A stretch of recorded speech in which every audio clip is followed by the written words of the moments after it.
जय किसान मंडळाचे सर्व पदाधिकारी, येडेनिपाणी ग्रामपंचायत आणि या संबंधी सर्व संस्थांचे पदाधिकारी, या क्रांतिकारी गावातील सर्व नागरिक बंधू आणि भगिनींनो, पत्रकार मित्रांनो,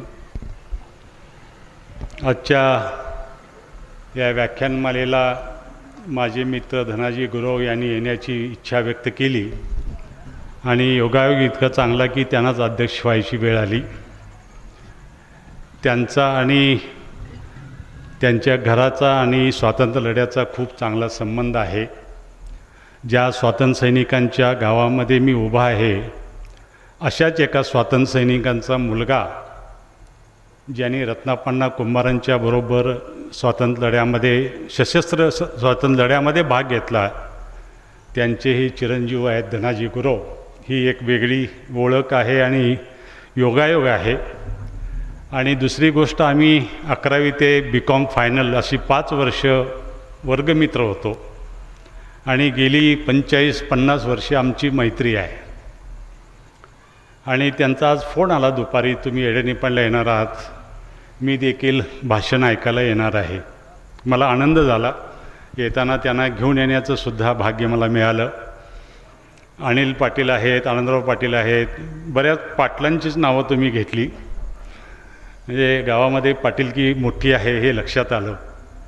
पण पाटील असूनसुद्धा या गावाला व्याख्यानमालेची परंपरा तुम्ही चालू ठेवली आहे, ह्याचं कौतुक केलं तर वावगं ठरू नये असे मला वाटतं. मी आल्या थोडीशी माहिती घेत होतो, गावाची शेती, गावाचं पाणी, कारण जिथं गावाला पाणी येतं तिथंच गाव वसतं. आनंदराव पाटील मला सांगत होते गावाला पाणी कुठून आलं, कसं आलं, शेती कशी होते. दक्षिण भागातल्या गावाच्या दक्षिण भागाला पाणी नाही आहे, मल्लिकार्जुनचा डोंगर आहे, वसंतगड मागे उभा आहे, माझंही नाव वसंतच आहे. त्यामुळं योगायोग बरेच असे जुळून आलेत. आणि या भागात मी येऊन यावर्षी सांगली जिल्ह्यात येऊन मला 40 वर्ष झाली आणि तुमची व्याख्यान मला 37वी आहे. आणि ती देखील एका अशा स्वातंत्र्य सेनानीच्या नावाने तुम्ही घेताय, त्यांचं स्मरण करताय. इतक्या मोठ्या प्रमाणात स्मरण सांगली जिल्ह्यात वसंतदादांचं फक्त याच गावात होत असेल असं म्हटलं तर ते वावगं ठरू नये असं मला वाटतं. इतका सह्याद्रीच्या उंचीला पोचेल असा नेता, ज्यानं सांगली जिल्ह्याचं नाव अजरामर केलं, ज्यांनी महाराष्ट्राचं नेतृत्व केलं, स्वातंत्र्य सैन्यात नेतृत्व केलं, महाराष्ट्रातली सहकार चळवळ उभी राहावी याच्यासाठी सक्रिय ज्यांनी सर्वाधिक महाराष्ट्रात ज्यांनी सहभाग घेतला ते वसंतदादा पाटील आहेत. त्यांच्या इतकं सहकारात कुणीच काम केलं नाही असं म्हणता येईल.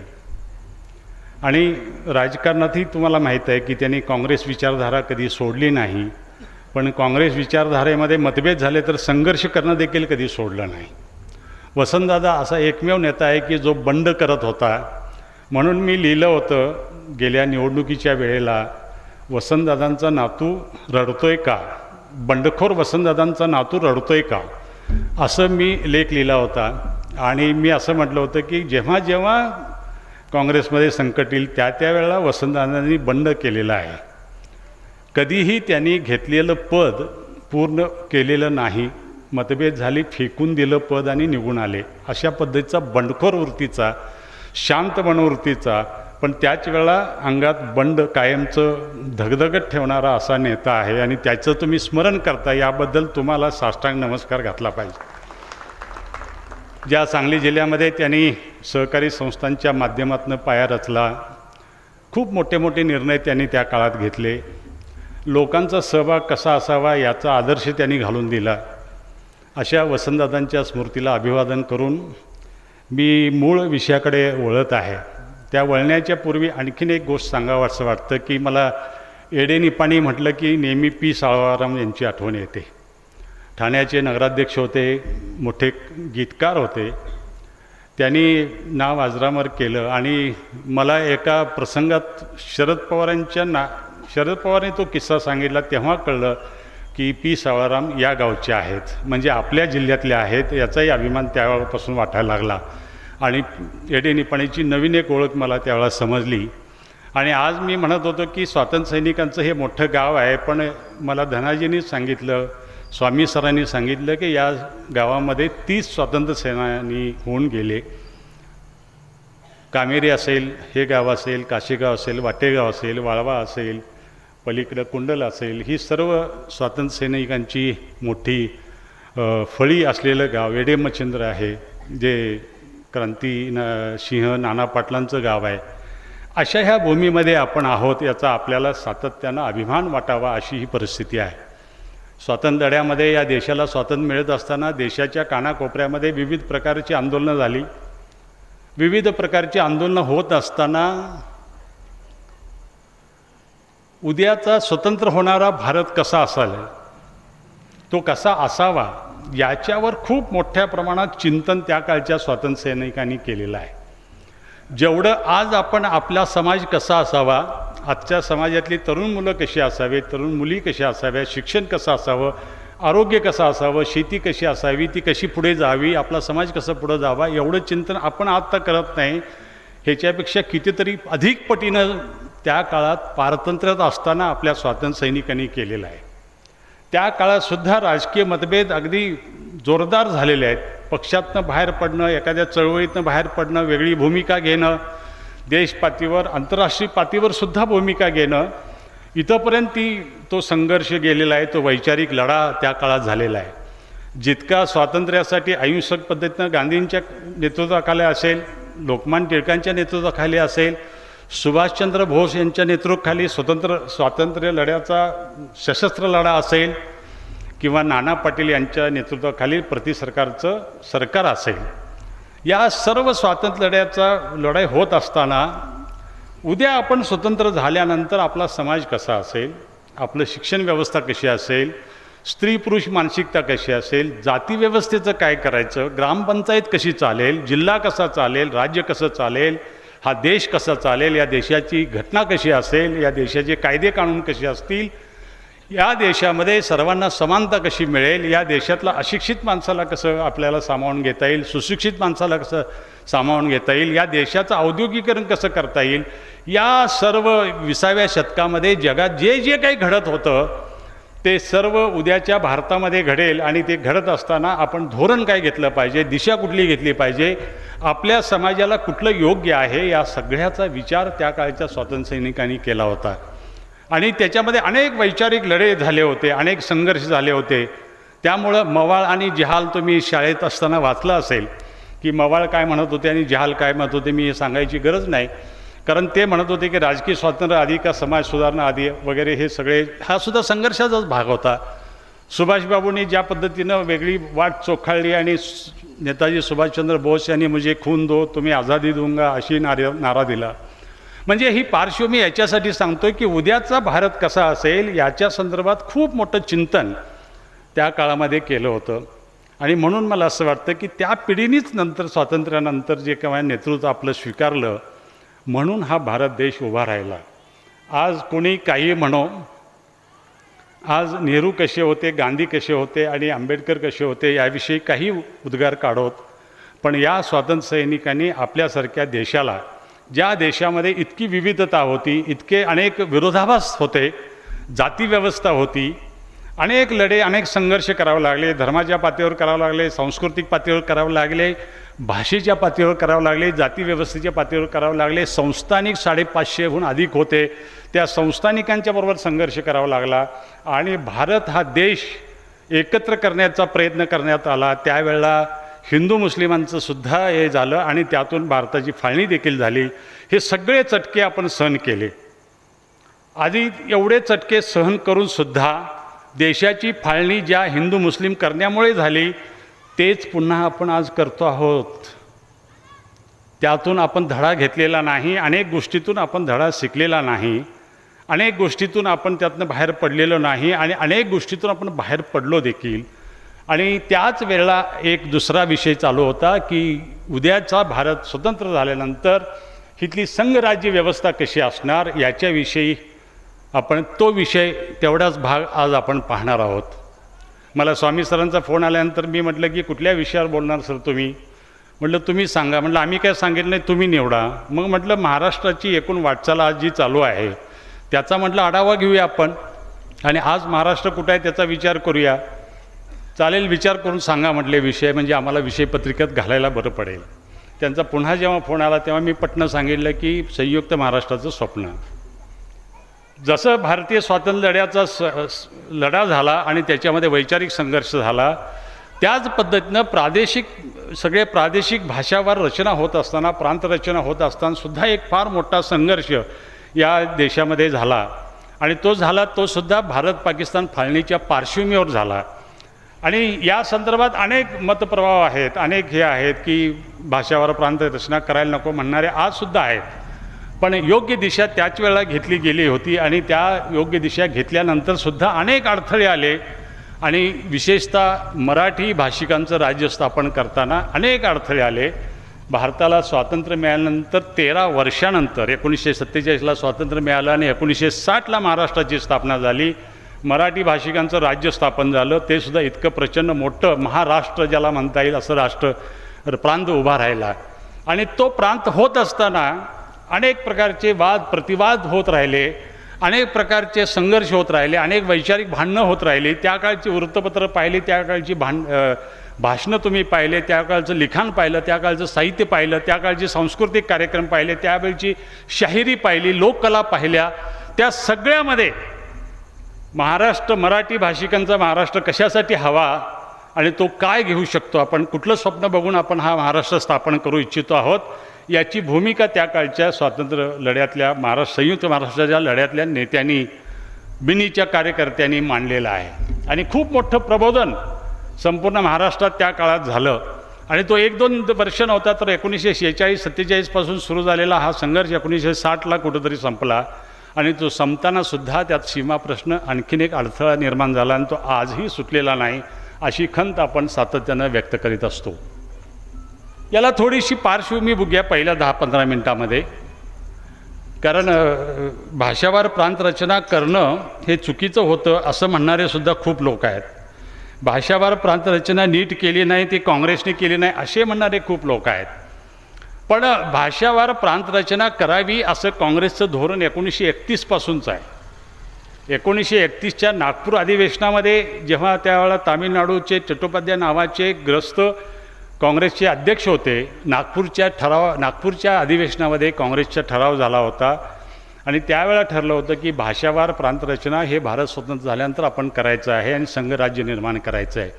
जेव्हा ब्रिटिशांच्या अंमलाखाली संपूर्ण देश होता त्यावेळी 29 राज्य होती वेगवेगळी. आजसुद्धा 29 राज्यच आहे. त्याचा आणि याचा काही संबंध नाही तसा, कारण ती राज्य वेगळ्या पद्धतीची होती, ती प्रेसिडेन्सी होती, प्रांत होते. आणि ते मद्रास प्रांत होतं, हैदराबाद प्रांत होतं, मैसूर प्रांत होतं, तसं जुनागड प्रांत होता, तसा पतियाळाचा होता, असे विविध प्रांत होते, छोटे मोठे सुद्धा होते. आणि त्याशिवाय काही मांडलिकत्व स्वीकारलेल्या राजांचे सुद्धा प्रांत होते. जसं कोल्हापूरचं प्रांत हे कोल्हापूरचं मुंबई प्रेसिडेन्सीमध्ये नव्हतं. म्हणजे कोल्हापूर हे महाराष्ट्रात होतं, मुंबईच्या इलाक्यात होतं, पण कोल्हापूरचं संस्थान हे स्वतंत्र होतं. आणि तिथून त्या काळामध्ये स्वातंत्र्यपूर्व काळामध्ये जेव्हा विधानसभा स्थापन झाले 1937मध्ये, त्यावेळेला कोल्हापुरातनं कोणी निवडून जात नव्हतं. या उलट बेळगाववरून निवडून जात होते, धारवाडवरनं लोक निवडून येत होते, जमखंडीवरनं येत होते. बी.डी. जत्ते जे अलीकडच्या काळामध्ये जेव्हा ते उपराष्ट्रपती झाले आणि जनता सरकार आलं त्यावेळेला ते हंगामी राष्ट्रपती होते, त्या बी.डी. जत्तींची निवडसुद्धा जमखंडीमधनं मुंबई प्रांतावर झाली. आणि मुंबईचे ते आमदार होते, महाराष्ट्राचे आमदार होते.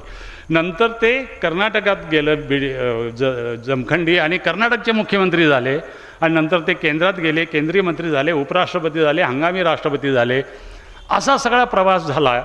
आणि तुम्हाला सांगतो की ज्या 1937मध्ये मुंबई प्रांत झाला, त्या मुंबई प्रांतामध्ये संपूर्ण गुजरात आत्ताचं संपूर्ण नाही, त्यातला कच्छ आणि सौराष्ट्र सोडून उर्वरित गुजरात, मुंबई प्रांतातला आत्ताचा खानदेश आणि आत्ताचा पश्चिम महाराष्ट्र, कोकण, मुंबई आणि उत्तर कर्नाटकात जो काही भाग आहे, 4 जिल्हे आहेत, विजापूर, धारवाड, कारवार, बेळगाव, हे 4 जिल्हे आहेत. हे 4 जिल्हे असे मिळून मुंबई प्रांत होता. म्हणजे त्या टोकावरून, राजस्थानच्या टोकावरून अगदी माउंट आबूसुद्धा मुंबई प्रांतात होतं. माउंट आबू ते इकडं हावेरीपर्यंत असा सगळा मोठा मुंबई प्रांत त्या काळामध्ये होता. आणि भाषावार प्रांतरचना करायची की नाही करायची याविषयी खूप खल चालू होता. काँग्रेसनं तर आधी भूमिका घेतली होती, पण सर्वात मोठा आघात कुठला झाला असेल तर भारताची फाळणी जेव्हा झाली त्यावेळेला सर्व नेते एकदम सतर्क झाले की हिंदू मुस्लिम ह्या विषयावरनं देशाची फाळणी झालेली आहे. आता भाषेच्या अंगानं काही तीव्र लढे होऊ नयेत किंवा मतभेद होऊ नयेत अशी इच्छा होती.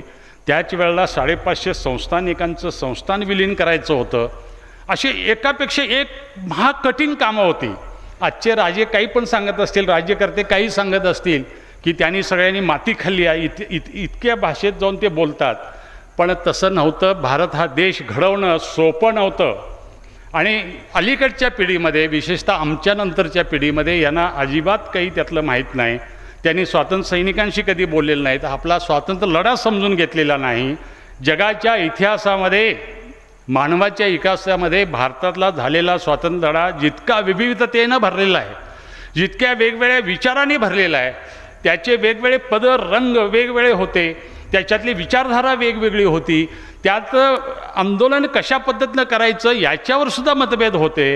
जसं महात्मा गांधींनी विचार केला की अहिंसेच्या मार्गाने जायचं, त्यावेळेला महात्मा गांधींचं सर्वांनीच स्वीकारलं असं नाही. अनेक लोक त्यातनं बाहेर पडले. जसं सुभाषचंद्र बोस हे त्यातलं ठळक उदाहरण आहे. जसं पत्री सरकार ज्या ह्या भूमीत झालं ते सुद्धा ठळक उदाहरण आहे. पत्री सरकारमधले सर्व स्वातंत्र्य सेनानी महात्मा गांधींना अगदी परमपूज्य मानत होते. पण स्वातंत्र्य लढ्यासाठी काय करायला पाहिजे याचा जेव्हा विचार केला तेव्हा त्यांनी हातात शस्त्र घ्यायला सुद्धा मागं पुढं पाहिलं नाही. हा आपला इतिहास आहे. त्यामुळं हा विविध प्रकारचा, विविध गुंता असलेला, विविध समस्या असलेला हा देश आहे आपला. आणि ह्या देशामधल्या ज्या काही भौगोलिक रचना आहेत ते पाहिल्यानंतर, इथला एकूण समाज पाहिल्यानंतर, इथल्या परंपरा पाहिल्यानंतर, संस्कृती पाहिल्यानंतर, धर्म पाहिल्यानंतर, लोकांच्या श्रद्धा अंधश्रद्धा हे सगळं पाहिल्यानंतर हा देश घडवणं सोपं नव्हतं. आणि म्हणून त्यावेळेला प्रश्न निर्माण झाला की भाषावार प्रांत करावी की न करावी. या मनस्थितीत त्यावेळेला पंडित नेहरूंसारखे होते, वल्लभभाई पटेल होते. आणि हे होत असताना एकीकडे संस्थान खालसा करायचे आहेत, एकीकडे भाषावार प्रांत रचनेची मागणी वाढते आहे, एकीकडे राष्ट्रभाषा काय असावी याच्यावर मतभेद अजून आहेत. अजूनही ते हिंदीचं, अजूनसुद्धा हिंदी असावी की नाही राष्ट्रभाषा याच्यावर आजही मतभेद आहेत. आजही काही राज्यांच्यामध्ये, आपल्याकडे काही राज्यांच्या सीमेवर अजूनही काही प्रश्न शिल्लक राहिलेले आहेत. अशा ह्या सगळ्या पार्श्वभूमीवर संयुक्त महाराष्ट्राचा लढा कसा उभा राहिला हे पाहणं खूप महत्त्वाचं आहे. आणि नुसता तो लढा नव्हता, एक प्रदेश घडवायचा नव्हता, एक प्रांत निर्माण करायचा नव्हता, तर मराठी भाषिक लोकांचं राज्य कसं उभं करायचं याचा विचार त्या काळात केला गेला. आणि त्या संयुक्त, जसं स्वातंत्र्य लढ्याचा इतिहास आपल्याला बरंच काही शिकवून जातो, तसं संयुक्त महाराष्ट्राचा लढासुद्धा आपल्याला बरंच काही शिकून जातो. त्याच्यामध्ये शिवाजी महाराजांची प्रेरणा होती, आंबेडकरांचा त्यांच्यामध्ये खूप मोठा सहभाग होता. आंबेडकरांनी संयुक्त महाराष्ट्र झाला पाहिजे ही भूमिका त्यांनी घेतली होती. पण त्याच वेळेला ते समतेसाठी लढत होते, त्यावेळेला सामाजिक न्यायासाठी लढत होते, घटना बनवण्याची जबाबदारी त्यांच्यावर होती. आणि ह्या सगळ्या लढ्यामध्ये तुम्हाला सांगतो, महाराष्ट्र लढत असताना मुंबईबद्दल खूप मोठा विषय निर्माण झाला होता की मुंबई काय करायचं, मुंबईचं महाराष्ट्राला द्यायची का. आजही आपण सातत्यानं मुंबईचा विचार करतो किंवा मुंबईतलं राजकारण पाहतो, मुंबईतलं समाज जीवन पाहतो, मुंबईतलं अर्थकारण पाहतो, मुंबईतलं सांस्कृतिक जीवन पाहतो. त्यावेळेला आपल्याला असं वाटतं की मुंबईमध्ये मराठी माणूस आहे का नाही. आपण अनेक वेळा, काही लोक म्हणतात, टीका टिप्पणी करताना म्हणतात किंवा विनोदानं म्हणतात, काही वेळा त्याला भाषेत, साहित्यिक भाषेत बोलताना म्हणतात की मुंबई महाराष्ट्रात आहे पण मुंबईत महाराष्ट्र नाही, असं सुद्धा म्हटलं जातं. आणि गंमत अशी की त्यावेळेला मुंबई महाराष्ट्राला मिळाली पाहिजे यासाठी हा संघर्ष चालू होता. आणि मुंबईसह बेळगाव, कर्नाटक, महाराष्ट्रासह संयुक्त महाराष्ट्र झाला पाहिजे ही घोषणा नंतर आली. पण सुरुवातीला जी घोषणा होती ती मुंबईसह संयुक्त महाराष्ट्र झाला पाहिजे असं आपण म्हटलं जात होतं. आणि त्याचे वेगवेगळे टप्पे होते. बेळगावला 1946ला माडगुळकरांच्या अध्यक्षतेखाली जेव्हा साहित्य संमेलन झालं तेव्हा पहिला ठराव करण्यात आला की संयुक्त महाराष्ट्र झाला पाहिजे, मराठी भाषिक राज्य झालं पाहिजे. त्यावेळेला जो तो केला ते नागपूरचे माडगुळकर, त्यावेळेला बेळगावला अधिवेशन झालं, म्हणजे आत्ताच्या कर्नाटकात झालं. ते नागपूरचे म्हणजे ते त्यावेळेला विदर्भात होते.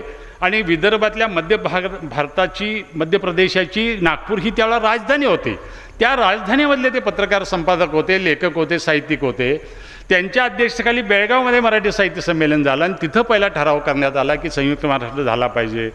आणि म्हणून माझं असं म्हणणं आहे की ह्याच्या सगळ्या वेगवेगळ्या पैलू कुठल्या आहेत संयुक्त महाराष्ट्राच्या लढ्याच्या आणि त्यातून महाराष्ट्र कसा उभा राहिला हे आपण पाहणं, हे खरंच इतिहास म्हणून अभ्यास करणं, आपली परंपरा म्हणून अभ्यास करणं, मराठी भाषिक लोकांचं दैनंदिन जीवन कसं आहे, लोकजीवन कसं आहे ते पाहणं फार गमतीशीर प्रकार आहे सगळा आणि अभ्यासाचा विषय आहे. आणि आज जो महाराष्ट्र दिसतो आहे हे का पाहायचं आपण, हे याच्यासाठी पाहायचं की त्यावेळेला जो काही 13 वर्षाचा संघर्ष झाला संयुक्त महाराष्ट्र स्थापन करण्याचा, भाषावार प्रांतरचना करण्याचा संघर्ष जिथं जिथं झाला, जिथं जिथं या भाषिक प्रांताच्यावर संघर्ष झाला, विचारमंथन झालं, ती राज्य आज पुढारलेली राज्य म्हणून तुम्हाला समोर दिसते. तमिळ राज्य बघा आज 1 नंबर पुढारलेलं राज्य आहे, औद्योगिकदृष्ट्या पुढारलेलं आहे, दारिद्र्य कमी करण्यामध्ये पुढारलेलं आहे, शहरीकरणामध्ये पुढारलेलं आहे, शैक्षणिक क्षेत्रामध्ये पुढारलेलं आहे, वैद्यकीय क्षेत्रामध्ये पुढारलेलं राज्य आहे. कर्नाटक पहा, केरळ पहा, आंध्र प्रदेश पहा, आता त्यातनं तेलंगणा वेगळा झाला, तेलंगणा पहा, ही सगळी राज्य उत्तर भारतापेक्षा आज विकसित राष्ट्र आहेत. आणि या सर्वावर मात म्हणजे महाराष्ट्र त्यात 1 नंबर आहे.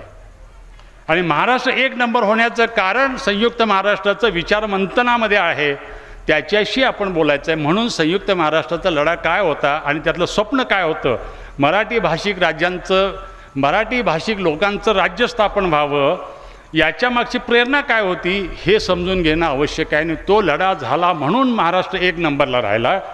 आणि सुदैवानं आपल्या यशवंतराव चव्हाणांसारखं याच जिल्ह्याचे ते सुपुत्र आहेत, यशवंतराव चव्हाणांसारखा नेता त्या काळामध्ये आपल्याला मिळाला. यशवंतराव चव्हाणांनी इतकी मानहानी सहन केली असेल ह्या संयुक्त महाराष्ट्राच्या स्वप्न पूर्ण करण्यामध्ये, तेवढी मानहानी कुणाची झाली नसेल, तेवढी मानहानी तुम्हा आम्हांची झाली असती किंवा आत्ताच्या नेत्यांची झाली असती तर त्याने राजकारण सोडून घरात बसले असते.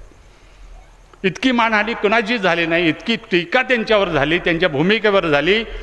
प्रसंगी ते इतके वैतागून गेले. शेवटी एक वेळा त्यांना विचारलं गेलं की संयुक्त महाराष्ट्र तुम्ही निवडाल की नेहरूंचं नेतृत्व मान्य कराल, त्यावेळी ते म्हणाले महाराष्ट्राच्या आधी देखील नेहरूंचं नेतृत्व मी मान्य करेन. आणि त्याच्यावर तर इतका गदारोळ उठला, कारण ते म्हणत होते की देशाचे नेते म्हणून ते सर्वोच्च आहेत आणि देश पहिला, या भूमिकेतून ते म्हणाले की नेहरूंचं नेतृत्व मला मान्य आहे महाराष्ट्रानंतर.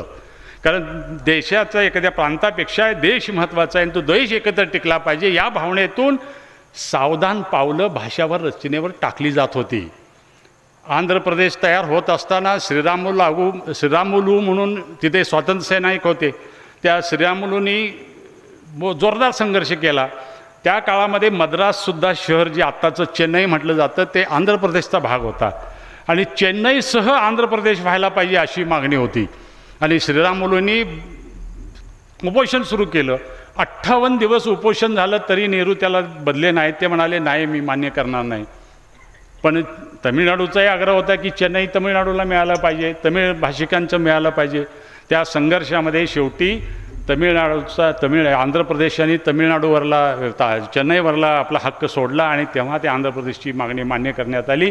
त्या उपोषणामध्ये श्रीरामुलू यांचा मृत्यू झाला आणि प्रचंड मोठ्या प्रमाणात आंध्र प्रदेशामध्ये दंगे झाले.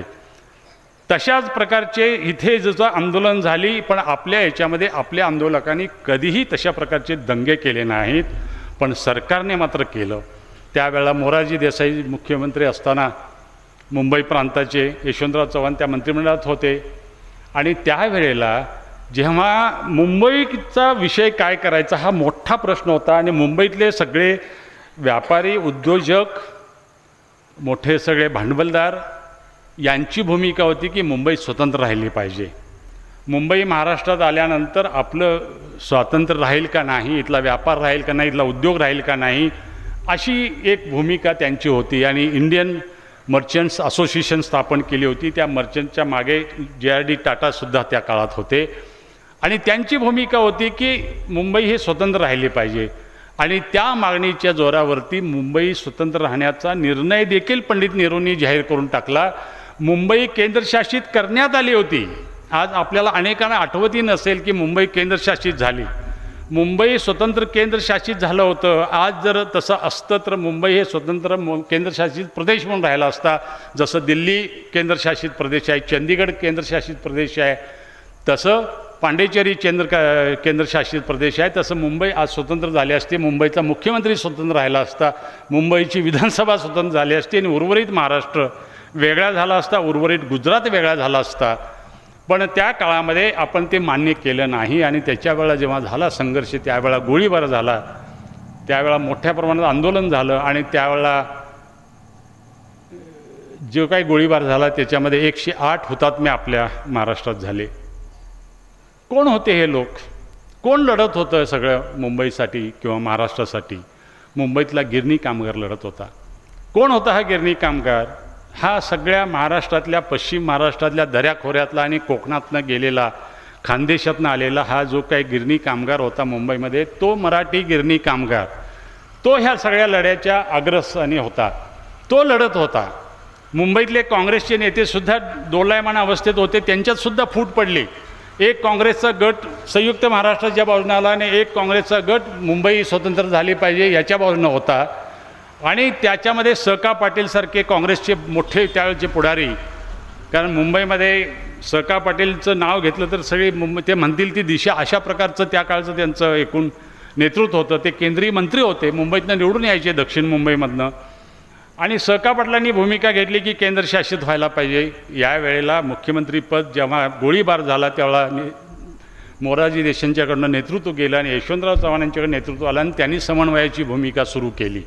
जी टीका होतील ती सहन केली सगळी. पण हा महाराष्ट्र अशा पद्धतीनं जर उद्याचा महाराष्ट्र उभा राहणार असेल तर हा महाराष्ट्र घडवायचा कसा, याची खूप मोठी चिंता त्यांच्याकडे होती. कारण मनं सगळी दुभंगलेली होती आणि त्यांची इच्छा होती की विदर्भ आपल्यात आला पाहिजे, मराठवाड्यात आपल्यात आला पाहिजे. कारण आत्ताचा जो 8 जिल्ह्यांचा मराठवाडा आहे तो हैदराबाद स्टेटमध्ये होता.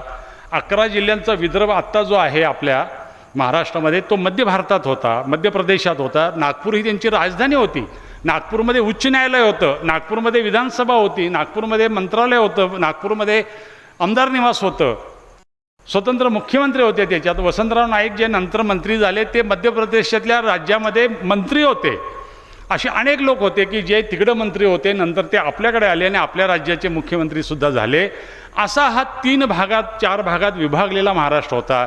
आणि मग हा सगळा जो दबाव निर्माण झाला, त्या दबावातनं तो करत असताना हा महाराष्ट्र सामाजिक न्याय देणारा महाराष्ट्र असेल, हा शिवाजी महाराजांचं स्वराज्याचं स्वप्न मांडणारा महाराष्ट्र असेल, या महाराष्ट्रातल्या रयतेला न्याय मिळेल अशा प्रकारचा हा महाराष्ट्र असेल, या महाराष्ट्रामध्ये सामाजिक क्रांतीचे प्रणेते सावित्रीबाई फुले आणि ज्योतिराव फुले यांचा हा महाराष्ट्र असेल, हा महाराष्ट्र शाहू महाराजांच्या सामाजिक न्यायाचा महाराष्ट्र असेल, हा समतावादी आंबेडकरांचा महाराष्ट्र असेल, अशी भूमिका त्या काळातल्या संयुक्त महाराष्ट्रातल्या लढ्यांनी घेतली.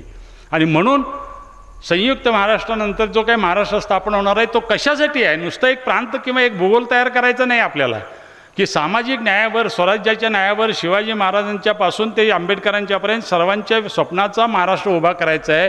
अशा प्रकारचं स्वप्न त्या काळामध्ये पाहिलं होतं की प्रत्येक घटकाला, आपल्या महाराष्ट्रातल्या मराठी भाषिकाला न्याय मिळेल. मग तो शेतकरी असेल, शेतमजूर असेल, तो विणकर असेल, तो कामगार असेल, तो दलित असेल, तो बहुजन असेल, तो आणखीन काय असेल, त्या सर्वांना न्याय मिळाला पाहिजे अशी भूमिका घेऊन, प्रत्येकाला शिक्षण मिळालं पाहिजे, आरोग्य मिळालं पाहिजे अशी भूमिका घेऊन त्या काळामध्ये संयुक्त महाराष्ट्र लढवला गेला. आणि ही भूमिका होती, नुसतंच केवळ एका भाषेचं अभिमान नव्हता. भाषेचा अभिमान नंतर घेऊन ज्या प्रमाणे शिवसेना उभी राहिली आणि पुढं काय झालं आपण पाहिलं. जी मुंबई आज आपली म्हणत होतो ती मुंबईमध्ये मराठी माणूस शोधावा लागतो किंवा मराठी बोर्ड लावा म्हणून हक्क गाजवावा लागतो किंवा अधिकार गाजवावा लागतो किंवा जिथं तोडफोडसुद्धा प्रसंगी करावी लागते, ही अवस्था आपली निरंतर निर्माण झाली नसती. पण आपण ते स्वप्न बघितलं होतं, त्याप्रमाणे महाराष्ट्र उभा राहिला, म्हणून आज महाराष्ट्र अशा पद्धतीनं आपल्याला दिसतो आहे. आणि तो महाराष्ट्र झाल्यानंतर संयुक्त महाराष्ट्रामध्ये जे जे स्वप्न बघितलं होतं, प्रत्येक आघाडीवर महाराष्ट्र 1 नंबर राहायला पाहिजे म्हणून नियोजनबद्ध पद्धतीनं महाराष्ट्राची उभारणी कशी करायची याची तयारी सगळी त्या काळात झालेल्या विचारमंथनाच्या आधारेच पुढे यशवंतराव चव्हाणांनी तोच वारसा पुढे चालवला, म्हणून महाराष्ट्र 1 नंबर झाला. यशवंतराव चव्हाणांना त्या काळामध्ये संयुक्त महाराष्ट्राचे शत्रू म्हणून त्यांची प्रतिमा निर्माण केली गेली. तो संघर्ष वैचारिक होता आणि तो संघर्ष तिथंच सोडण्याची धारिष्ट, विद्वत्ता, व्यावहारिकपणा, हा सगळं गुण जे नेत्यामध्ये असावे लागतात ते सर्व यशवंतराव चव्हाणांच्यामध्ये होते. म्हणून त्यांनी तो सगळा कालखंड सोडून दिला, ते सगळं मागं टाकलं आणि जे काही महाराष्ट्राच्या, स्वतंत्र महाराष्ट्रातल्या प्रत्येक मराठी माणसाच्या कल्याणासाठी म्हणून राज्य उभं करायचं आहे, त्या कल्याणाच्या राज्याला कामाला लागले, म्हणून महाराष्ट्राचं स्वप्न साकार झालं. नियोजन पद्धतीनं त्या काळामध्ये मग औद्योगिक MIDC जी आपण आज म्हणतो, औद्योगिकरण म्हणतो, त्या औद्योगिकरणाची सुरुवात त्या काळात केली. शिक्षणाचा विस्तार सगळीकडे व्हावा म्हणून शिक्षणाचा विस्तार करायला सुरुवात केली. आर्थिकदृष्ट्या दुर्बल असणाऱ्या लोकांना आणि ते मग कुठल्याही जाती धर्माचा असू दे त्यांना EBC सारखी सवलत त्या काळात सुरू केली. मी आणि धनाजीसुद्धा त्यातनं शिकलो आम्ही. मी कर्नाटकातला आहे, मी सीमावासी आहे, त्यामुळे ज्या प्रश्नावर आज मी बोलतो आहे ते मी तिथनं बघितलेलं आहे कर्नाटकातनं. मी 10वी कर्नाटकात झालो आहे. मी निपाणी तालुका बेळगाव जिल्ह्यातला मराठी भाषिक आहे. या सगळ्या संयुक्त महाराष्ट्राच्या चळवळीमध्ये काय काय झालं याच्याविषयी इतकी उत्सुकता होते. आम्ही 10वी-12वीला असताना कर्नाटकच्या निवडणुका व्हायच्या, निपाणीच्या चौकामध्ये मराठीत सगळी अशी सभा भरायची आणि संयुक्त महाराष्ट्राची भाषणं आम्ही त्या काळात ऐकलेली आहेत. मग ते किल्लेदार असतील, सायनाककर असतील, सायनाक असतील बेळगावचे त्यावेळचे नेते, बाबुराव ठाकूर असतील, आणि हे सगळे नेते सगळे तिथे यायचे. त्यावेळेला SM जोशी असतील, आमच्या महाराष्ट्रातनं बरेच समाजवादी नेतेसुद्धा सभेला यायचे निपाणीच्या. आणि त्यावेळेला आमच्या शेवटी तो संयुक्त महाराष्ट्राचा लढा कशा पद्धतीनं चालू आहे, अजूनही कसं आपण लढतो आहोत हे आम्हाला दिसायचं. आणि त्यावेळेला असं वाटायचं की आत्ताच झालेलं आहे, कधी ना कधी एकदा स्वप्न आपलं साकार होणार आहे, आपण महाराष्ट्रात जाणार आहोत असं सातत्यानं वाटायचं. मी कर्नाटकात 10वी शिकलो, पण मला कन्नड लिहिता वाचता येत नाही, कारण त्या काळामध्ये अशा प्रकारची सक्ती नव्हती. इतके उदारमताचे नेते त्या काळातसुद्धा होते, जरी तो कर्नाटक महाराष्ट्र सीमापर्यंत सुटला नसला तरी. पण आता इतके कडवे लोक झाले सगळे, हे कडवे पण आपल्याला कुठंतरी खड्ड्यात नेऊन घालणार आहे असं मला वाटायला लागलेलं आहे. कुठल्याही प्रकारचं हे कडवे पण आपण सोडायला पाहिजे. आपण उदारमतवादी व्हायला पाहिजे, सर्व लोकांना सामावून घेऊन जायला पाहिजे. त्या काळामध्ये आम्हाला कन्नड एक शब्द शिकवला नाही, उत्कृष्ट मराठी शिकवलं जात होतं. अगदी P. सावळारामांची गीतंसुद्धा कविता म्हणूनसुद्धा आम्हाला शिकवल्या जात होत्या. त्यावेळेपासून आम्हाला माहीत आहे, त्यावेळेपासून आम्ही सांगली आकाशवाणी केंद्रावरची गाणी ऐकत होतो. P. सावळारामचं गाणं ऐकत होतो, शांता शेळकेंची गाणं ऐकत होतो, बहिणाबाईंची गाणी ऐकत होतो. आम्हाला कधीच वाटलं नाही आम्ही कागदावरती फक्त कर्नाटकात आहोत, पण महाराष्ट्रातच आहोत असं आम्हाला वाटत होतं. पण आज ज्या पद्धतीनं सगळं समाज पुढं चाललेला आहे ते बघितल्यानंतर असं वाटतं की महाराष्ट्राचं कुठं ना कुठं थोडं चुकतं आहे का असा विचार करण्याची वेळ आलेली आहे. आज महाराष्ट्र संपूर्ण देशामध्ये कर देण्यामध्ये महाराष्ट्र नंबर 1 आहे. महाराष्ट्राचा एकूण राष्ट्रीय उत्पन्नामध्ये वाटा 14% आहे. 14% आहे, एवढा कुणाचाच वाटा नाही. महाराष्ट्रातनं GST जातो तो 25 ते 27 हजार कोटी रुपये GST जातो. 2 नंबरचं कर्नाटक राज्य आहे, 3 नंबर गुजरात आहे. त्यांचा दोघांचा मिळून जो काही GDP हे आहे GST आहे, ते दोघांची बेरीज आपल्या पुढं जात नाही. महाराष्ट्राच्या 2 नंबर आणि 3 नंबरवाल्याच्या इतका आपला GST 26-27 हजार कोटी GST जातो. उत्तर प्रदेशचा 9,000 कोटी, बिहारचा 4,000 कोटी GST जातो. कुठं आहेत ती राज्य? गंगेच्या खोऱ्यातली राज्य आहेत. निसर्गानं काही कमी केलेलं नाही त्यांना, पण इथं नियोजनबद्ध पद्धतीनं विकास झाला. इथं संयुक्त महाराष्ट्रासारखी चळवळ झाली आणि उद्याचा महाराष्ट्र माझा कसा असणार म्हणून जीव तोडून आपण संघर्ष केला, वैचारिक मंथन केलं. त्या मंथनातनं उभा राहिलेला हा महाराष्ट्र आहे. जसं शिवाजी महाराजांचं राज्य हे स्वराज्याचं रयतेचं राज्य उभा करण्यासाठी शिवाजी महाराजांनी काही कुठल्या गादीवरून असे चालत आले नाहीत आणि राज्य माझं आहे म्हणून सांगितलं नाही. त्यांनी संघर्ष केला. इथल्या सर्व जातीतल्या लोकांना एकत्र घेतलं, मुस्लिमांना देखील त्यांनी एकत्र घेतलं. हिंदू मुस्लिम कधी भेदभाव केला नाही, कधी हरिजन गिरिजन म्हणून भेदभाव केला नाही. त्यांच्या सैन्यामध्ये हरिजन देखील होते, सर्वच लोक होते. 12 बलुतेदार त्यांच्या सैन्यात होते आणि म्हणून हा महाराष्ट्र उभा राहिला. जेव्हा समाज आपण सर्वांगीण एकत्र करतो, सर्वांना सामावून घेतो, तेव्हाच आपला विकास होतो, हे लक्षात घ्या. भारतीय स्वातंत्र्य लढ्याला सुद्धा केव्हा बळ आलं मोठ्या प्रमाणात, केव्हा ब्रिटिश विचार करायला लागले, जेव्हा गांधींचं नेतृत्व उभं राहिलं आणि गांधींनी सांगितलं की केवळ पुरुषांनी नाही लढायचं, स्त्रिया पण आल्या पाहिजे स्वातंत्र्य लढ्यामध्ये. त्यांनी सांगितलं की केवळ तुम्ही नाही लढायचं, उच्चवर्गीयांनी, दलित सुद्धा यायला पाहिजेत, बहुजनसुद्धा यायला पाहिजेत, सर्व भाषिक यायला पाहिजेत. संपूर्ण देशाचा दौरा त्यांनी केला त्या काळामध्ये, या टोकाहून त्या टोकापर्यंत. आज ही मदुराईसारख्या ठिकाणी गेला, कुठं मदुराई, कुठं पोरबंदर, कुठं दिल्ली, कुठं कलकत्ता, कुठं नौखाली, कुठं पंचारण्य, त्या सगळ्या ठिकाणी महात्मा गांधींचा उल्लेख केला जातो. या संपूर्ण देशाला मी काही वर्षापूर्वी परवा अनिलराव मी ह्याला गेलो सिक्कीमला, गंगटोकला उतरलो. ही वेळ होती संध्याकाळची आणि माझा पत्ता होता MG रोड. अरे म्हटलं इथं पण MG आला आहे का म्हटलं, मी महात्मा गांधी इथं पण आला आहे. आणि मी खाली उतरलो आणि लॉजच्या खाली आलो. खाली जरा हा पाय मोकळे करावून बघतोय तर तिथं अंधारात एक कुठला तर पुतळा दिसत होता रस्त्यावर. लाईट जरा कमी होती. मी जवळ जाऊन बघतोय तर महात्मा गांधी. अरे या म्हटलं गंगटोकला सुद्धा महात्मा गांधी पोचले, जे सिक्कीम आपल्यात नव्हतं. नंतर इंदिरा गांधींनी सिक्कीम घेतलं. त्या सिक्कीममध्ये सुद्धा महात्मा गांधी उभे आहेतच. हे कसं झालं? हे सहज शक्य झालं नाही. त्या काळामध्ये साधनं नव्हती, रस्ते नव्हते, रेल्वे नव्हती, तरीसुद्धा देशाच्या कानाकोपऱ्यात महात्मा गांधी पोचले आणि सर्व समाजाला एकत्र केलं. तेव्हा या स्वातंत्र्य लढ्याला बळ आलं. तेव्हा तो स्वातंत्र्य लढा अधिक झाला. पूर्वीच्या काळामध्ये जे सुशिक्षित होते, जे बॅरिस्टर होते, जे वकील होते, जे उच्चभ्रू होते, जे जमीनदार होते, जे मोठ्या जातीचे होते, जे उच्च जातीचे होते, त्यांच्याच हातात नेतृत्व होतं आणि ते गांधींनी सर्वात सगळे खालीकडे. आणि मग सगळा समाज एक झाला आणि एवढा मोठा मानवी इतिहासामध्ये एवढा मोठा स्वातंत्र्य लढा कुठेही झाला नाही. त्याच धर्तीवर झालेला हा संयुक्त महाराष्ट्राचा लढा होता. या विचार मंथनातून महाराष्ट्र उभा राहिला, म्हणून महाराष्ट्र प्रगती करू शकला.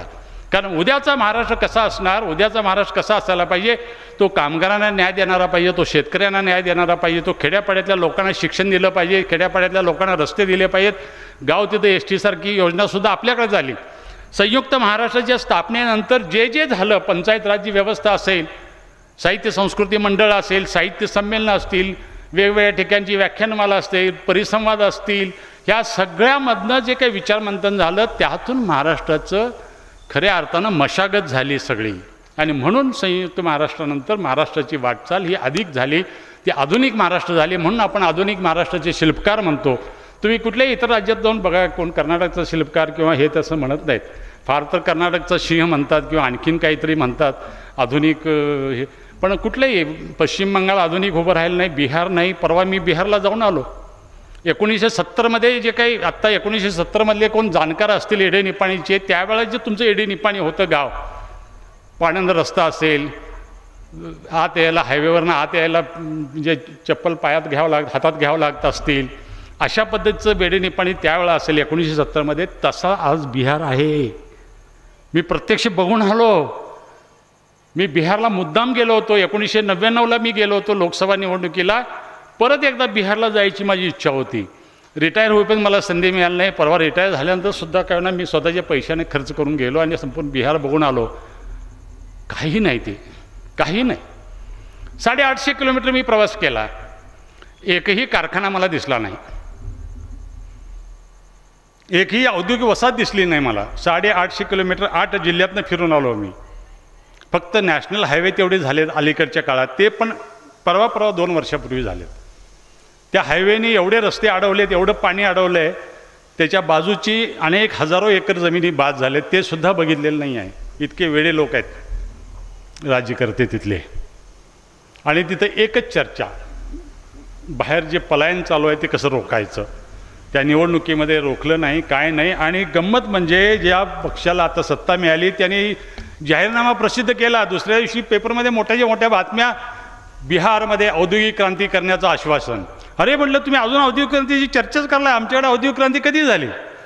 1962ला आपण महाराष्ट्राचा औद्योगिक विकास महामंडळ स्थापन केलं. वसंतदादा पाटलांनी सांगलीमध्ये MIDC स्थापन होण्याच्या आधी सांगली वसाहत स्थापन केली आहे सहकार तत्वावर.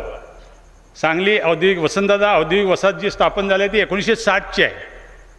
1962ला औद्योगिक वसाहत स्थापन झाली. औद्योगिक वसाहतीच्या महाराष्ट्र औद्योगिक वसाहत म्हणजे ज्या MIDC आहेत, MIDCच्या धर्तीवरच सहकार तत्वावर वसंतदादांनी औद्योगिक वसाहती स्थापन केल्या, जी सांगलीची आत्ता पण आहे, नियोजित आहे. रस्ते नीटनेटके आहेत. त्याच वसंतदादा औद्योगिक वसाहतमध्ये केसरीचं ऑफिस होतं. मी 17 वर्ष तिथं काम केलं आहे. अशा पद्धतीचं महाराष्ट्राच्या स्थापनेबरोबर औद्योगिक वसाहत स्थापन करणारा हा नेता आहे आणि त्याचं तुम्ही स्मरण करताय. तुम्हाला खरंच धन्यवाद. असे 151 औद्योगिक वसाहती महाराष्ट्रात आहेत. त्यांचं फेडरेशन केलं वसंतदादांनी एकत्र येऊन. या औद्योगिक वसाहती ज्या सहकार तत्वावर आपण उभ्या केल्यात, MIDCची कल्पना नंतरची आहे. त्याच्या अगोदर सहकारी तत्वावर औद्योगिक वसाहती स्थापन केल्या, त्याचं फेडरेशन तयार केलं आणि शासन दरबारी अनेक मागण्या त्यावेळेला मांडल्या जात होत्या. अशा प्रकारचे औद्योगिकरण त्या काळात केलं. हे सर्व जे आलं आहे हे सर्व आपल्या संयुक्त महाराष्ट्राच्या लढ्यामध्ये आपण पाहिलेल्या स्वप्नातून आपल्याला आलेलं आहे, त्यातून आपल्याला मिळालेलं आहे. म्हणून आज महाराष्ट्रामध्ये हे सर्व एक नंबरला आहे. आता शेवटच्या भागाकडे मी येतो फक्त, की ते जे संयुक्त महाराष्ट्र पाहिलं होतं त्याच्यानंतर संयुक्त महाराष्ट्राची स्थापना झाल्यानंतर 35व्या दिवशी 5 जून 1960ला, म्हणजे 1 मे 1960ला महाराष्ट्राची स्थापना झाली. 5 जून 1960 रोजी यशवंतराव चव्हाण नव्या महाराष्ट्राचे मुख्यमंत्री 35व्या दिवशी सांगलीला आले आणि 5 जून 1960 रोजी सांगलीच्या स्टेशन चौकात त्यांचं झालेलं जे भाषण आहे ते लिखित स्वरूपात सुद्धा उपलब्ध आहे. आज तुम्ही ते भाषण वाचा. ते भाषण वाचल्यानंतर असं वाटतं की तो महाराष्ट्र अजूनही घडवायचा राहिलेला आहे असं वाटायला लागतं तुम्हाला. जरी महाराष्ट्र आघाडीवर असला तरीसुद्धा आज असं वाटतं आपण सर्वांची गोळाबेरीज करून सांगतोय महाराष्ट्र आघाडीवर आहे.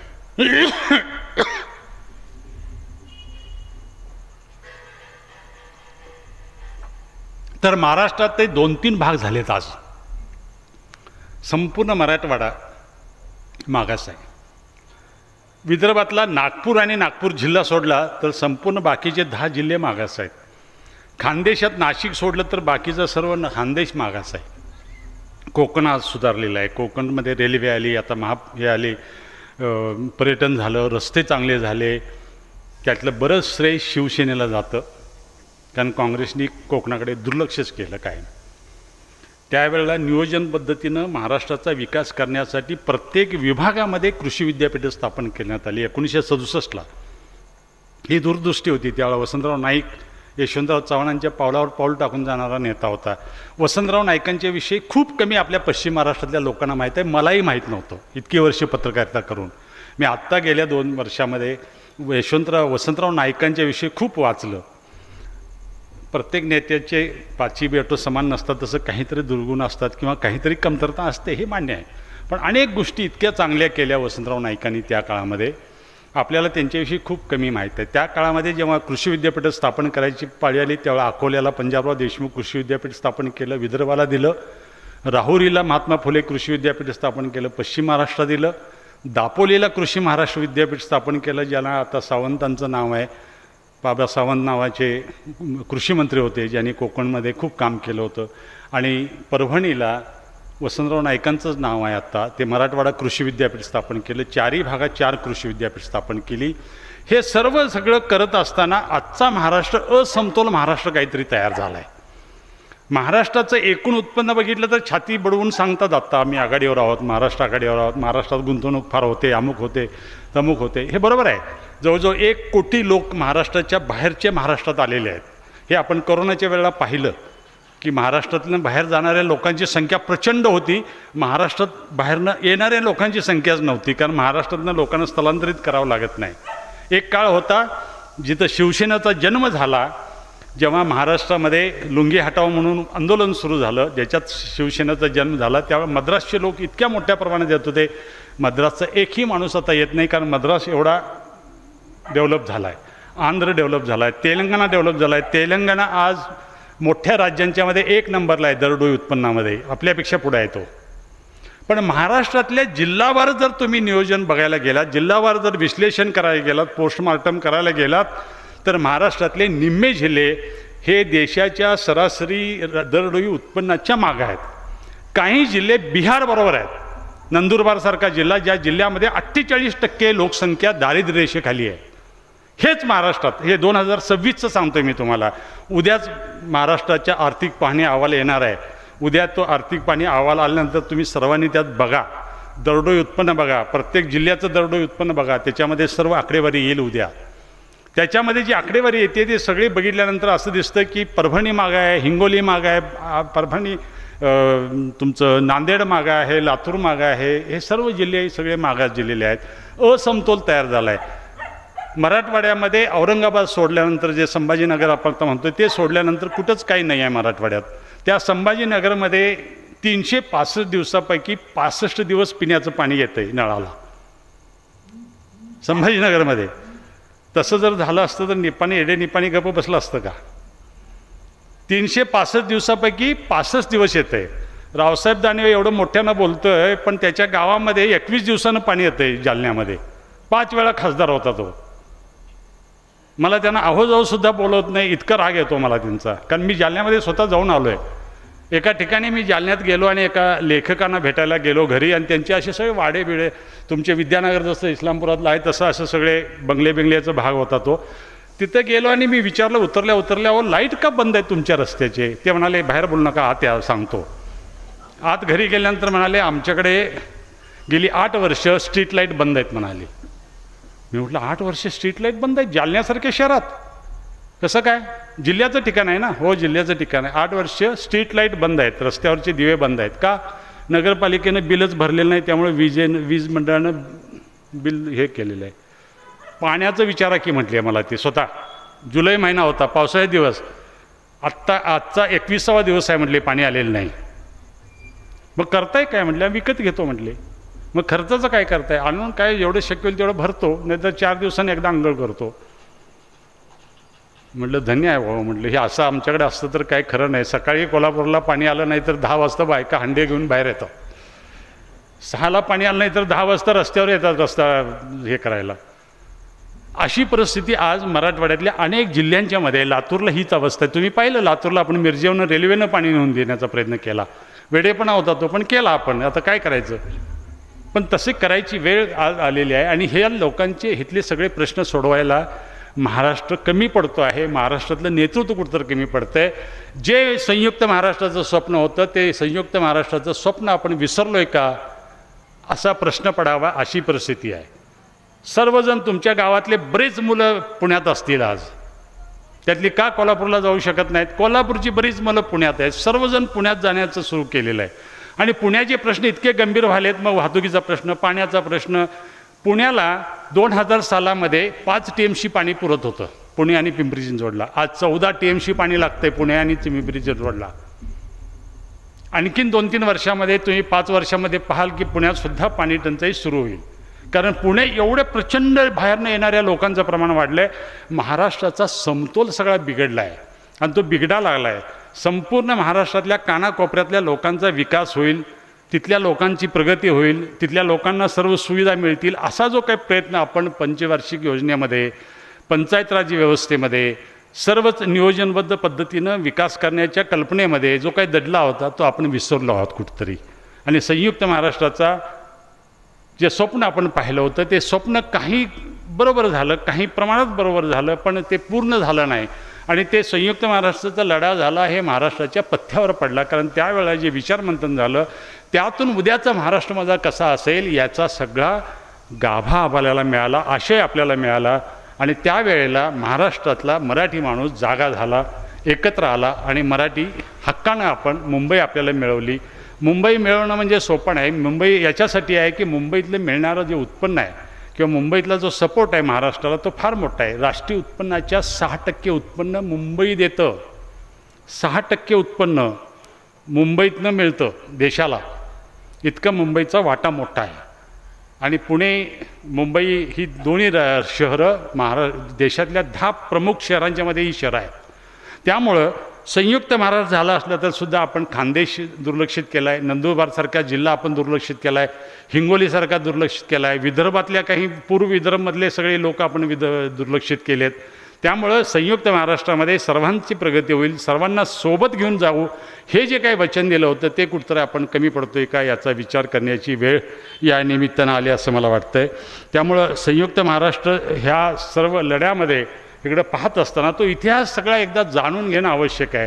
कारण जे शिवाजी महाराजांनी स्वप्न पाहिलं, जे शाहू फुले आंबेडकरांनी स्वप्न पाहिलं, जे गांधीजींच्या लढ्यातनं आलं, जे इथल्या स्वातंत्र्य सैनिकांनी पाहिलं, इथल्या एडेनिपाणीसारख्या त्यावेळच्या छोट्या गावातल्या स्वातंत्र्य सैनिकांना काय म्हणून लढायची हुर्मी आली असेल, काय म्हणून त्यांनी स्वप्न पाहिलं असेल, उद्याचा समाज आपला कसा असावा हे पाहिलं असेल. आणि मगाशीच आम्ही बोलत होतो त्यावेळेला असं वाटत होतं की आत्ताची तरुण पिढी कुठं चाललेली आहे, काय व्यसनाधीनता वाढते आहे. मला तर महिलांना जास्त करून आव्हान करायचं आहे की तुमच्या घरातला मुलगा, वडील, दीर, नवरा हे कुठे जातात, 7 नंतर कुठं बाहेर जातात याच्यावर जरा वॉच ठेवा. व्यसनाधीनता इतके प्रचंड वाढायला लागले, हे जे काही धाबी संस्कृती यायला लागले ह्याच्यावर कुठंतरी मर्यादा पाहिजेत. सर्व काही करावं मी नाही म्हणत नाही, नाचावं सुद्धा, माणसानं.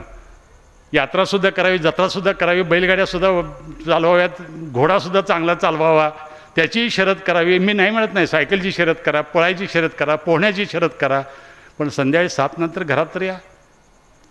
कोरोना काळामध्ये आपल्याला कुणी वाचवलं? यांनी वाचवलं आहे. करोना काळात या महिलांनी वाचवलं आहे. याचं कारण सांगतो तुम्हाला. भारतामध्ये करोनाने, इंग्लंडमध्ये लोकसंख्या किती? 9 कोटी. आपल्यापेक्षा जास्त लोक इंग्लंडमध्ये मेले, विकसित राष्ट्र असूनसुद्धा. त्याचं कारण असं की ते बाटलीशिवाय पाणी पित नाहीत, फिल्टरशिवाय काही पित नाही. आपल्याला मिळेल तिथलं पाणी पितो आहे आपण. आपली शक्ती, आपली प्रतिकारशक्ती स्ट्रॉंग आहे. ते दुकानात ठेवलेलं 8 दिवसापूर्वी 15 दिवसाचा भाजीपाला खातात. आपण दररोज ह्या बायका करतात म्हणून आपण जगलो. ताजं जेवण सकाळचं संध्याकाळी चालत नाही नवऱ्याला. हे सकाळी स्वयंपाक करतात, संध्याकाळी स्वयंपाक करतात म्हणून आपण जगलो. ती प्रतिकारशक्ती आपल्याकडे होती. हे जीवनसुद्धा जगण्याकडे बघण्याचा डोळस विचार आपण सर्वांनी करायला पाहिजे. आपल्याकडे शेती झाली, सगळं झालं, ऊस झाला, पण मिरच्या नाहीत घरात 4. ही अवस्था आपली आहे.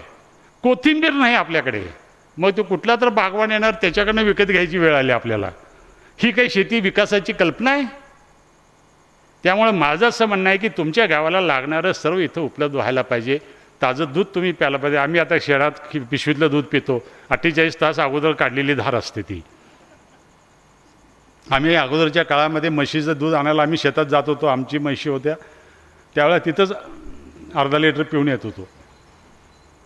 आता पाश्चराइज केलेलं, थंड केलेलं, उकळलेलं, नंतर त्यातलं काय काढून घेतलेलं मग दूध पितो आहे आता आम्ही. म्हणून कुठंतरी आपल्या भारतीय संस्कृतीकडे बघायचं तर हीच भारतीय संस्कृती आहे. हिंदू मुस्लिम करणं ही भारतीय संस्कृती नाही आहे. सर्वांना सामावून घेणारी भारतीय संस्कृती आहे आणि सर्वांना बरोबर घेणं ही भारतीय संस्कृती आहे. चांगलं जेवण करणं, चांगला विचार करणं, विचारमंथन करणं, चांगलं वाचणं, चांगलं ऐकणं, चांगलं सांगणं, चांगलं बोलणं, चांगल्याशी मैत्री करणं ही भारतीय संस्कृती आहे. मला वाटतं की ह्या सर्व स्वातंत्र्य लढा असेल किंवा संयुक्त महाराष्ट्र लढा असेल त्याच्यामध्ये हे आपलं समाज जीवन खरं तर आहे आणि ते आपण पुन्हा एकदा आणण्यासाठी प्रयत्न करायला पाहिजे. त्याचा विचार आपण करायला पाहिजे. गेली 6 वर्षे मी TV पाहत नाही पत्रकार असून. काही नाही आहे त्याच्यामध्ये. मला देण्यासारखं काय त्यांच्याकडे नाही आहे. इतके हलकट आहेत ते.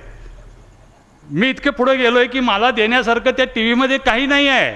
मी शांत बसतो, गप्पा मारतो, पुस्तक वाचतो, झोपतो, लोळतो, सगळं चाललेलं असतं माझं.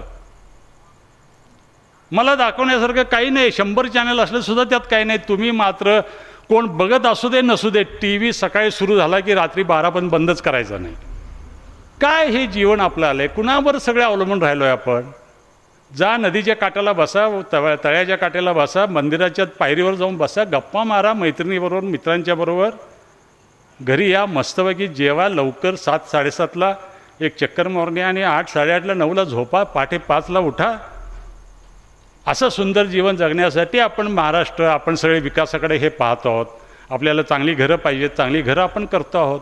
वाहनं पाहिजेत, आपण वाहनं केली. रस्ता पाहिजेत, रस्ता केला. पाणी पाहिजे होतं, पाणी आणलं. सर्व काही आणलं. आपण कुठे चाललो आहे याचाही एकदा कुठेतरी मागे फिरून विचार करावा असंही तुम्हाला कळकळीची विनंती आहे. धन्यवाद. मला इथं बोलवलं आणि हे व्याख्यान द्यायची संधी दिली की मी बरीच वर्षे पत्रकारितेत असताना मी नेहमी म्हणायचो की ही एडेनिपण आहे नेमकं कुठं. तिथं व्याख्यान मला कशी काय होत्या दरवर्षी. बरं ते सुद्धा वाळवा तालुक्यात असून वसंतदादाचं नाव एखाद्याने कसं दिलं आहे हे पण आणि मला उगीचच वाटायचं. कारण मला उगीचच वाटायचं वाळवा तालुका म्हणजे बापूंचा तालुका आणि वसंतदादा तिथं कसं काय वगैरे उगीचच काहीतरी किडे वळवळतात म्हणतात तसं. त्यामुळं काहीतरी असं मला सारखं वाटायचं आणि मला त्या बातम्या यायच्या दरवर्षी व्याख्यानमालेच्या आणि मला वाटायचं अरे आपल्याला काहीतरी एकदा व्याख्यानला बोलवतील का. पण मला त्यावेळेला व्याख्याता कुठं होतं. मी जातच नव्हतो. दररोज रात्री ड्युटी करत बसायचो, पेपर काढत बसायचो. त्यामुळं कधी विचारच केला नाही. आता निवांत झालो आहे. त्यामुळं तुम्ही मला बोलवलं, सन्मान दिलात आणि तुम्ही एवढ्या शांतपणे एवढ्या मोठ्या संख्येनं, सांगलीतसुद्धा व्याख्यानाला एवढे लोक येत नाहीत, एवढे लोक तुम्ही आलाय. जाहीर सभेसारखी व्याख्यानमाला चालू आहे. याचं खरंच मला कौतुक वाटतं. तुम्हाला सर्वांना धन्यवाद. दरवर्षी कधीही बोलवा, कधीही व्याख्यात तुम्हाला नवीन पाहिजे असेल सांगा, मी तुम्हाला देत राहीन. मी येत राहीन, अनेक विषयावर बोलत राहू. एकदा वसंतदादांच्यावर सुद्धा आपण बोलायला पाहिजे. पुढच्या वर्षीचं व्याख्यानमालेची सुरुवात वसंतदादा व्यक्तिमत्वावर सुरू करूया अशी माझी सूचना आहे. तुम्ही करावं असं म्हणत नाही. कारण हे लोक फार मोठे झालेत हो. वाळवा तालुक्यात सांगली जिल्ह्यात एवढी मोठी लोकं झालेत ना, तुम्हाला लक्षात येणार नाही. ही बॅलिस्टर नव्हती म्हणून तुम्हाला मोठी वाटत नसतील कदाचित. ही सरदार वल्लभभाई पटेलपेक्षा मोठी आहेत. ही एवढी मोठी माणसं आहेत. नाना पाटील काय होता, नागनाथांना काय होता, राजाराम बापू काय होते. परवा मी राजाराम बापूच्या पुण्यतिथीला व्याख्यान दिलं इस्लामपूरमध्ये आणि त्यांना सांगितलं उद्योगमंत्री कसे होते. त्यावेळेला महाराष्ट्र बोरीबोटी म्हणून जी नागपूरची MIDC आहे, जी आज सर्वात मोठी MIDC आहे, तिथं मल्टीनॅशनल कंपन्या तिथं आलेल्या आहेत, बहुराष्ट्रीय कंपन्या तिथं आलेल्या आहेत. ती MIDC बापू उद्योगमंत्री असताना उभा केली. मी हे सांगितल्यानंतर एक कार्यकर्ता आला बापूंचा, मी बरीच वर्ष काम करतोय, मी डायरेक्टर आहे म्हटलं, पण बापू उद्योगमंत्री होती मला माहितीच नाही. या म्हटलं मग उद्योगमंत्री नाही, बापूच्या कारखान्याचा डायरेक्टर तू. म्हटलं जाऊन जीव द्यायचा म्हटलं, मी असंच म्हटलं त्याला. बापू उद्योगमंत्री होते हेच माहीत नाही तुला. बापूंचं एक वैशिष्ट्य सांगतो तुम्हाला, ते जेव्हा महसूल मंत्री होते त्यावेळेला महाराष्ट्रामध्ये मध्य प्रदेशचा महसूल कायदा वेगळा होता, हैदराबाद संस्थानचा मराठवाड्यात वेगळा होता आणि उर्वरित महाराष्ट्रात वेगळा होता. बापूंनी पहिल्यांदा महसूल कायदा संपूर्ण राज्याला एकसारखा लागू होईल असं बापूंनी पहिल्यांदा केला आणि 7/12ची पद्धत सुरू झाली. हे 1967च्या अगोदर. मी हे ते उदाहरण सांगितलं. बापू महसूल मंत्री पण होते आणि म्हटलं तर तू मला बोलायचं बंद कर, तू जर जाऊन वाच जा म्हटलं बापूचं काहीतरी जरा. हे लोक जरा वाचा ना, अभ्यास करा ना. तुमच्याच भागात गेली, तुमच्याच इथं काहीतरी करून गेली, त्यांचं तुम्ही वाचायला पाहिजे ना. प्रतिसरकार घडवलं. प्रतिसरकारसारखा इतिहास महाराष्ट्राच्या स्वातंत्र्यात नाही. अशी 6 प्रतिसरकारं देशामध्ये स्थापन झाली होती. त्याच्यातलं सर्वात मोठं आणि अपयशी न ठरलेलं किंवा इंग्रजांना शरण न गेलेलं हे एकमेव प्रतिसरकार होतं. बाकीची सगळी प्रतिसरकार महिना 2 महिने 6 महिन्यात मोडून काढली ब्रिटिशांनी, पण हे मोडून काढू शकले नाहीत. त्या प्रतिसरकारचा नेता क्रांतिसिंह नाना पाटील यांना शेवटपर्यंत ब्रिटिश अटक करू शकले नाहीत. अटक का करू शकले नाहीत माहीत आहे का? तुम्ही महिला. या प्रतिसरकारातल्या सर्व लोकांना महिलांना संरक्षण दिलं त्यांनी. का दिलं माहीत आहे का? कारण ते प्रतिसरकार गावातल्या महिलांना कोण पण पुरुष हात लावत होता त्यांचे हात त्यांनी बडवून काढले. गावागावामध्ये त्यांनी संरक्षण दलं स्थापन केली. गावागावामध्ये जो कोण गुंडगिरी करत होता त्याला बडवून काढलं आणि महिलांना हात लावला तर बघा म्हणून त्यावेळेला सांगितलं. जे इंग्रजांना करता आलं नाही ते प्रतिसरकारनं करून दाखवलं. म्हणून ह्या प्रतिसरकारमधल्या स्वातंत्र्यसैनिक गावात आला की त्याला खायला देणं, भाकरी देणं, त्याला नेऊन देणं, हे सगळं महिला त्या काळात करत होत्या. त्यांचा मोठा त्याला आधार होता. कोरोनाच्या काळातली सर्व लढाई ह्या महिलांनी जिंकलेली. एकदा त्यांच्यासाठी टाळ्या वाजवा. धन्यवाद.